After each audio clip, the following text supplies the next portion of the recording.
Ladies and gentlemen, I present to you Modelo Chief. Yes, I didn't stutter. Modelo Chief.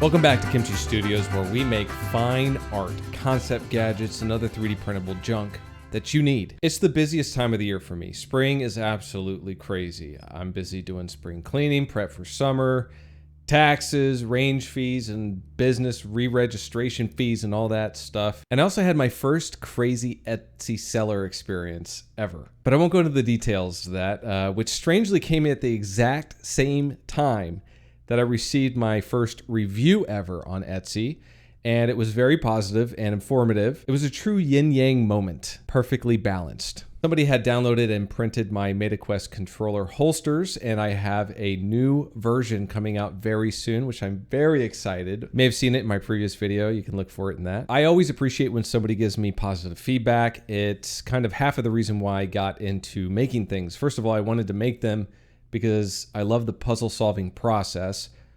And second of all, I want to see if other people find value or see if they find it entertaining. So it really made my day. Also, thank you to all those who have downloaded my designs on Cults 3D, especially those who are now the proud owners of the Cyberpunk head skull. I plan on making more soon. I have a collection of skulls, it looks like. I got my electronic one that I made. I got this one I'm going to talk about today. And I have this one here. That's 3 of them. I don't know. I'm just something that I've been doing. I don't know.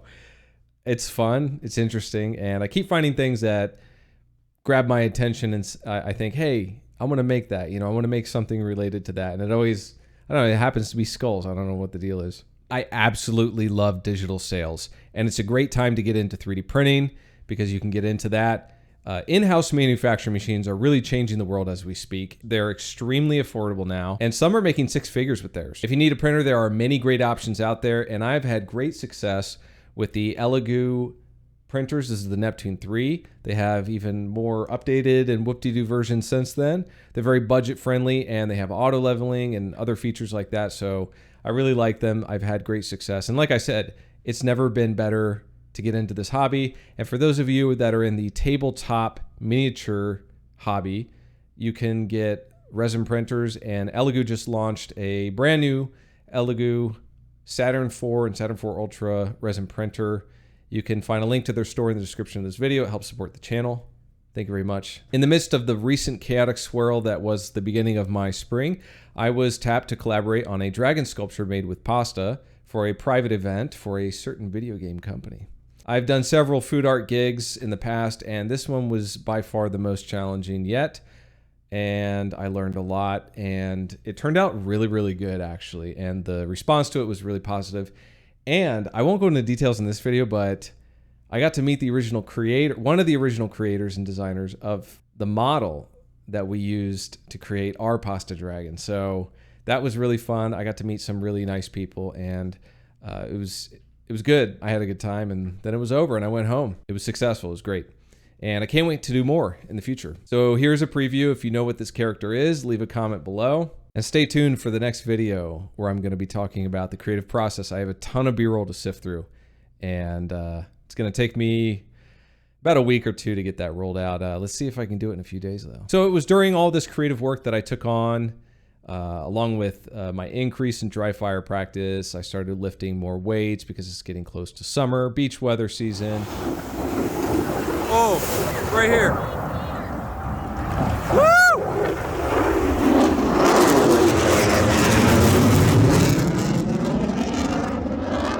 I was pressure spraying the outside of the house, and my forearm started to get really weak. It started down in here, like a tennis elbow thing, and then it went down into here, like real deep, and it's worked its way all the way up to here. So I'm kind of taking a little hiatus. I think it really ramped up when I was doing the pasta dragon. I was using stabilizer muscles. So I'll lift like, moderate to heavy weights, but the stabilizer muscles, I haven't used those like that, I think, years. So that was really interesting to experience. I have a backlog of videos. I need to talk about the Batman bookend sculpture that you can also find on my Patreon. It's going to be on Colts 3D as well. I'll give a little more details about that in the future video. So despite my physical woes, I've been able to crank out a few designs, and I learned a lot, and I have another one that I'm really excited to do. I get better with each one, I feel, and I'm very excited for the next one. I think you're really gonna like it. It is really challenging, but it's a functional thing, and it's gonna drop just in time for summer. It's gonna come out probably right before summer. I'm gonna be focusing most of my work towards getting videos out and then getting that one sculpt completed and rolled out for you all to enjoy. It'll be posted on my Patreon first, okay? So stay tuned for that. Everybody gets a front row seat on Patreon, okay? Let's just say that. So today I'm gonna go over the creative process for the skull face medallion. Let's just call it that. You may understand the source of this, especially if you were browsing TikTok or YouTube Shorts about 2 to 3 months ago. From the moment I understood the weakness of my flesh, it disgusted me. I craved the strength and certainty of steel. I aspired to the purity of the blessed machine. I found the inspiration for the 3D printable from these, and also my experience with a certain unnamed, expensive tabletop hobby I once had when I was in middle and high school. It's long lost, I don't have it anymore, but I made this thing when the memes were hot and making the rounds, but like I said, I've been really, really busy. The busiest I've ever been in the last 4 years. I have dark circles that won't go away. I am so tired every day, and I just had to drop everything and get that work done because that pays the bills.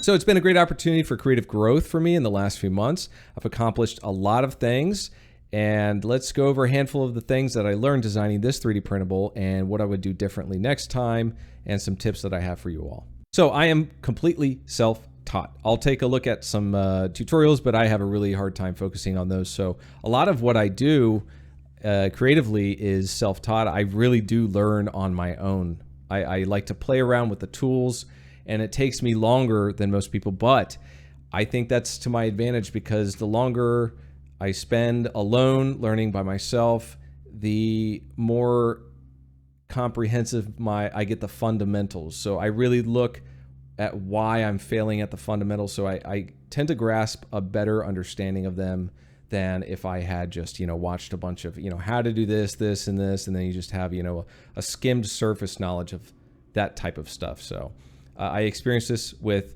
the electronics programming. That was the hardest thing I've ever had to learn in my life. And I really have the fundamentals that I will be plan on using in the future with my 3D printable designs. It's going to be exciting. So stay tuned for that. And the reason I'm a self-taught artist is before I came back to America years ago, for a decade plus, I was living in South Korea. And in the last 10 years of my time in South Korea, I owned a very successful and competitive language school. We were able to teach kids how to read, write, and speak in English at any age. I had clients. I had one that was a tire mold manufacturer in Gwangju. He was very rich, and he got too busy. I should have just called him and hung out with him. Who knows where I'd be now, but it was a great time, made a great business out of it, and I was the face of the business. I was the brand. And I traveled all over the place doing all kinds of stuff. And when I came back to America, I graduated, got my MBA degree, and it's been an uphill battle for everybody in the last 4 years, right? And things are just getting so much better. Every day is just an economic paradise. Taxes are just amazing. And food prices are incredible, right? Yeah. I decided, this is a great time for me to just go all in. I've always wanted to create things since I was young. I know I can do it. So I just sat down and did it. And the tools that helped me to do it personally, because I'm not good at like 2D art. I'm not good at drawing. I have a drawing pad that I use for making alphas, for creating textures for 3D printable models.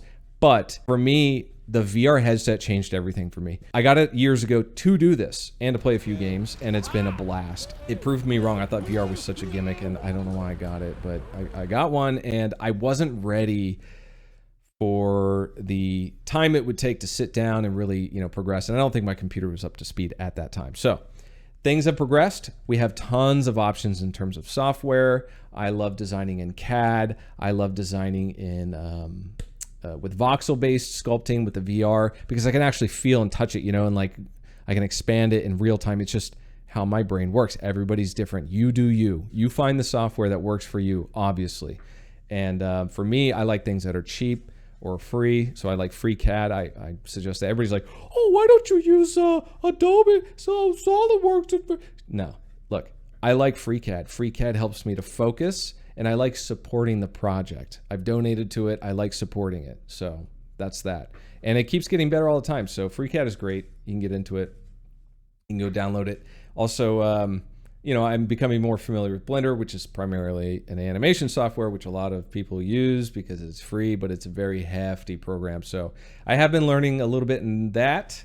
That's also a great program to get started for anything, really. However, I did notice I don't get some of the same results as I do when I use CAD. So I use Blender for certain things, like, you know, cutting out certain things of a model or making a flat bottom, but sometimes it doesn't work. Sometimes I got to go back in CAD and do it. So it's complicated stuff. The other program that I really, really like, my favorite VR sculpting program right now is ShapeLab, hands down. ShapeLab on my computer, it runs butter smooth. It is amazing, and they keep making it better. They keep updating it every couple of months. So definitely get on that. And if you're interested in that, it is a lot less taxing than a voxel-based program is on your computer. So I did use the voxel-based programming, or the voxel-based software for this.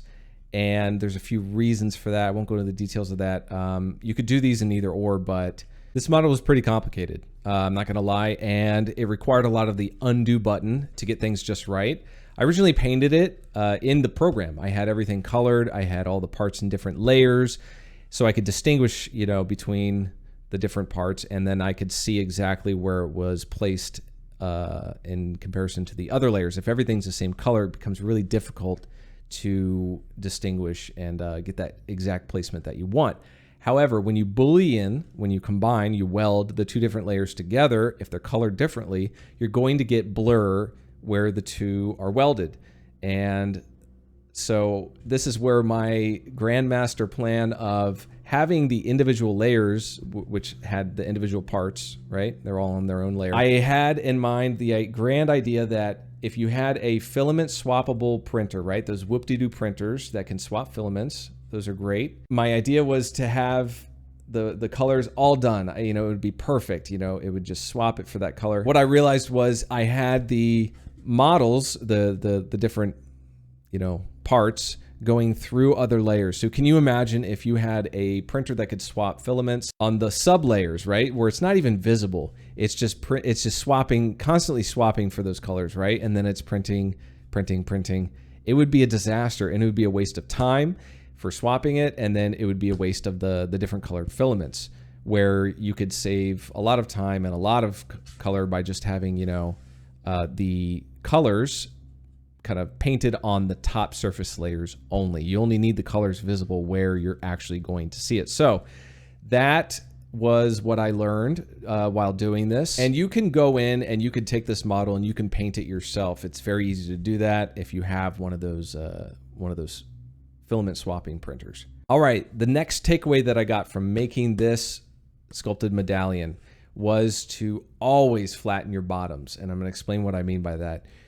If you don't have a flat bottom on your model, you think it's flat, but you're not 100% sure, you'll slice it and then you'll go to print it, and then you'll get stringy looking layers on the first layer, and it won't adhere to the bed very well. Your adhesion will be terrible, and it'll look like the lines are a little spaced, and you'll think that's kind of weird. You'll think there's something wrong with your printer. Lo and behold, I went and I inspected the bottoms of my models, and I found out they weren't exactly flat. And the only way I was able to do that was I could take it and put it in the slicer and just push it a little bit through the build plate, you know, like a millimeter or 2 or 3, and then it would cut it off when I saved that file. So not all of them do this, but you got to find something that works for you, right? You could also go into Mesh Mixer. I like using good old Mesh Mixer. I like it separate because I like to go in and do certain things and then close the program. I read somewhere that it was included in some other software. I don't know if it was Blender or SolidWorks or something like that. Anyway, it's included with something, but I just like having the offline standalone version as is. I think it's good enough for what I'm doing. So that is something you may have to do. And I also ran into that problem when I was creating the stand, which turned out perfectly. I designed this in FreeCAD, okay? So this is a CAD design, and it has a circular cylindrical slot that perfectly matches up with the model, okay? So it can rotate, it's not too tight, and it holds it firm enough so it's not gonna go anywhere, you know? It's in there good enough. You're gonna put it on your desk or something. Now, this model was fine. However, and this is the original, stand I have for it, because what significant other is gonna let you post this onto a wall? This is the other version that I have. I have one that has 3 slots cut in the back to save on time for the printing and for filament material. It's not a big change, but and it also looks kind of cool, and it's heavy enough. It still supports it when it's on there. I also have another version that has the 3 plus 1 more slot in the front. This is an earlier version. It's not as wide as I made it with the new version. Now, when I was in FreeCAD, I designed this. It was a perfect flat bottom trapezoid. Is that what this is called?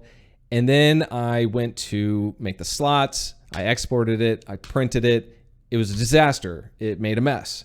And then I thought, what is wrong? What is going on? So I looked at the bottom. It wasn't flat. I looked more carefully, and I noticed that when I had created the slots for this thing, it altered the polygonal surface on here. It created new polygons in directions that I couldn't control. That's what these programs do for us. It does the geometry for us.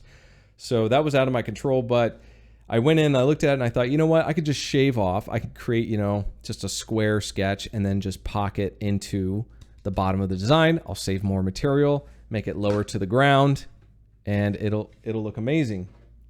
And so, it's still high enough. So that worked out great, and it made the perfect smooth surface that I needed. And that was the other thing that I learned when I created this 3D printable. Now, the last part that I'm going to cover is the coloring of this medallion. I played a tabletop miniature board game back in the day. I see you, enemy. I see you, enemy. My friends and my brother wanted to talk about the lore and painting their models, and I just wanted to play the game. I was the only one who read the rule book several times, and when we would go to play, they would just want to argue about the rules, and I think there was a fight once, or somebody threw somebody's thing, and that was the end of that. So I never really got to play it, although they have the video games now, and I don't really have that much time for that, but it's near and dear to my heart, and that's one of the reasons I created it. So in true tabletop fashion, I decided to paint this with cheap acrylic. And one of the ways I did that was I added water to it. So I created a wash out of most of the layers, most of the coloring that I did.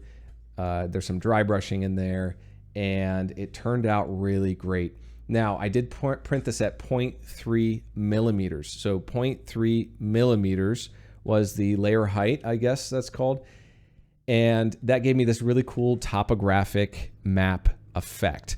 The great thing about that was when I was painting, it would catch, the paint would mostly go into those little crevices, and it would create this dark contrast with the outer edges.